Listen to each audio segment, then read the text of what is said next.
Hello friends, आजची recipe आहे खूप स्पेशल. आज आपण बनवत आहोत व्हेज दम बिर्याणी. इतके सगळे साहित्य लागणार आहेत त्याला. आणि चला तर मग करूया रेसिपीला सुरुवात. तर मी इथे घेतलेले आहेत 3 ते 4 अनियन जे आपण फ्राईड करून घेतो आहे. त्यानंतर मी जवळजवळ 2 ग्लास तांदूळ घेतले आहे बासमती. त्याला आपण छान धुवून घेऊया. आता कढईमध्ये थोडंसं तेल टाकून त्यामध्ये आपण तांदूळ आपले अधर कच्चे आपण शिजवून घेऊया. त्यामध्ये मी हे सगळे खडे मसाले टाकले आहे. कलमी, तेजपत्ता, बडी विलायची, 2 लवंग, 3 ते 4 मिरे, जावित्री, शहाजिरं असं सगळं टाकून थोडंसं तेल, मीठ आणि निंबाचा रस असं सगळं टाकून आपण अधर कच्चं त्याला शिजवून घेऊया. हे बघा आपले तांदूळ शिजलेले आहे. तर हे तांदूळ ना मॅश नको व्हायला, तर असे 3 तुकडे पडायला हवे. तर म्हणजे आपले तांदूळ झालेले आहेत. तर आता आपण सगळे खडे मसाले काढून घेऊया आणि तांदळाला थोडंसं थंड करायला ठेवून देऊयात. आणि दुसरीकडे करूया आपण फोडणीची तयारी. इथे मी घेतलं आहे 2 चम्मच तेल. त्यामध्ये टाकले आहे हिंग, जिरं, एक अनियन चॉप करून त्याला छान लालसर होऊ देऊयात.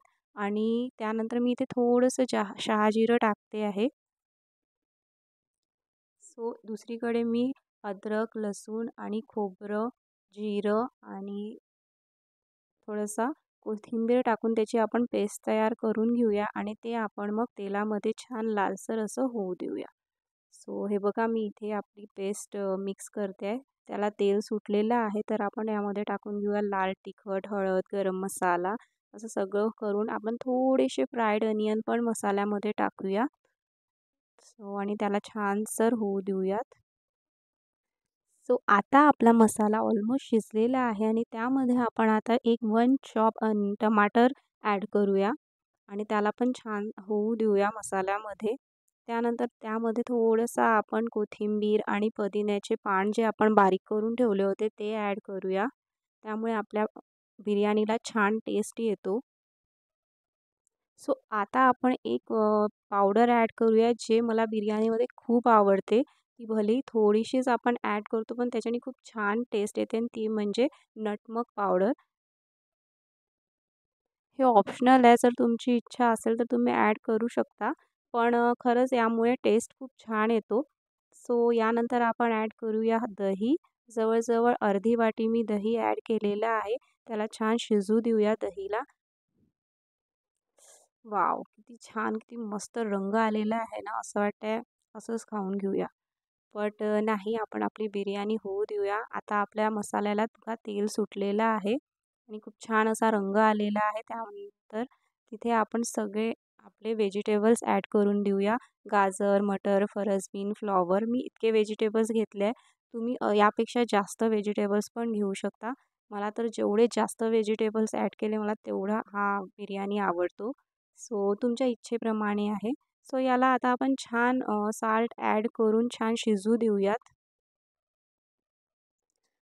बस आता आपण आपल्या भाज्यांना शिजवायला ठेवूयात आणि भाज्यांना खूप जास्त शिजवायच्या नाही आहेत कारण आपण त्यांना दम पण देणार आहोत परत. अगदी अधर कच्च्या आपल्याला शिजवायच्या आहेत त्या भाज्या, पूर्णपणे शिजायला नको. यामध्ये मी थोडंसं कोथिंबीर आणि पुदिना पत्ते ॲड करते आहे. ओके आपण त्यामध्ये जे मसाले ॲड केलेले आहेत ना, त्याचा जो सुगंध आहे तो अगदी घरभर पसरलेला आहे आणि खूप सुंदर असा सुगंध येतोय आहे आपल्या बिर्याणीला. त्यामध्ये मी जे तांदळाचं वाचलेलं पाणी आहे ना, ते मी ॲड करते आहे आणि आपण थोडीशी ही भाजी काढून ठेवणार आहे. आपली भाजी ऑलमोस्ट झालेली आहे. थोडीशी मी भाजी काढून ठेवली आहे. त्यावर मी एक भाताची लेयर पसरवली आहे आणि त्यावर थोडंसं कोथिंबीर आणि पुदिना टाकलेला आहे. आणि ऑब्वियस आहे आपले जे फ्राईड अनियन आहे जे खूप मोस्ट इम्पॉर्टंट इन्ग्रेडियंट आहे आपल्या व्हेज बिर्याणीमध्ये, ते मी पसरवणार आहे यामध्ये. त्यानंतर आपले काजू, त्याची एक लेयर. आपण केसर दुधामध्ये भिजवून ठेवलेले होते तर ते आपण ॲड करू. यामुळे एक छानसा टेस्ट पण येतो बिर्याणीला आणि नॅचरल कलर पण येते. तुमची इच्छा असेल तर कलर पण यूज करू शकता. पण मी इथे कोणतेच कलर किंवा इसेन्स यूज नाही करत. इथे जी आपण भाजी काढून ठेवली होती त्याची दुसरी लेयर आपण आता भातावर टाकणार आहोत. ती लेयर पसरवणार आहोत आणि त्यानंतर सेम जसं काजू, तळलेले कांदे, कोथिंबीर, पुदिना हे सगळं अजून परत तीच लेयर आपण पसरवून घेणार आहोत. सो ज्याप्रमाणे मी बोलली, तुमची इच्छा असेल तर तुम्ही इसेन्स पण यूज करू शकता यामध्ये.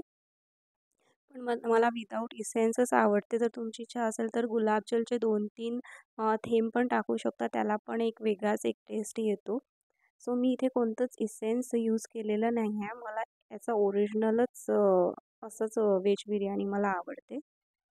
सो बस आता आपली व्हेज बिर्याणी तयारच होते आहे. लेयर तयार झालेले आहेत. आता आपण त्याला दम देऊयात. सो दम 2 प्रकारे पण देता येते. तुम्ही साईडला भिजवलेली कणिक पण लावू शकता त्याच्या कॉर्नरला. पण मी इथे फक्त त्याला झाकून प्लेट एक अशीच माझ्याकडे एक हंडी आहे थोडी वजनदार, ते मी त्यावर ठेवणार आहे. तुम्ही कणिक पण लावू शकता किंवा एखादी वजनदार वस्तू ठेवून पण त्याचा दम देऊ शकता. अगदी आपल्याला 7 ते 10 मिनटं अगदी लो फ्लेमवर त्या हांडीला दम द्यायचा आहे. सो बस झालेलं आहे आपलं दम द्यायसाठी रेडी व्हेज बिर्याणी. आणि त्यामध्ये मी आता लास्टमध्ये टाकणार आहे तूप. हे गीर गाईचं तूप आहे घरी केलेलं. सो यामुळे पण टेस्ट खूप छान येतो आपल्या बिर्याणीला. सो हे बघा, मी प्लेट झाकून दिलेली आहे आणि त्यावर माझ्याकडे ही एक हंडी आहे, ती मी यावर झाकून देणार आहे. सो आपण जवळजवळ 5 ते 10 मिनटापर्यंत आपण याला ठेवू. सो आपली बिर्याणी झालेली आहे. आता आपण करूया प्लेटिंग. सो फ्रेंड्स, झालेला आहे आजचा आपला रेसिपी. आणि प्लीज तुम्हाला ही बिर्याणी कशी वाटली तर मला नक्की कमेंटमध्ये कळवा आणि लाईक करा आणि सबस्क्राईब करा. सो मी केलेल्या इथे मठ्ठा आणि घरीच मी बुंदी तळलेली आहे. So ready. भेटूया नेक्स्ट व्लॉगमध्ये. बाय. Thank you.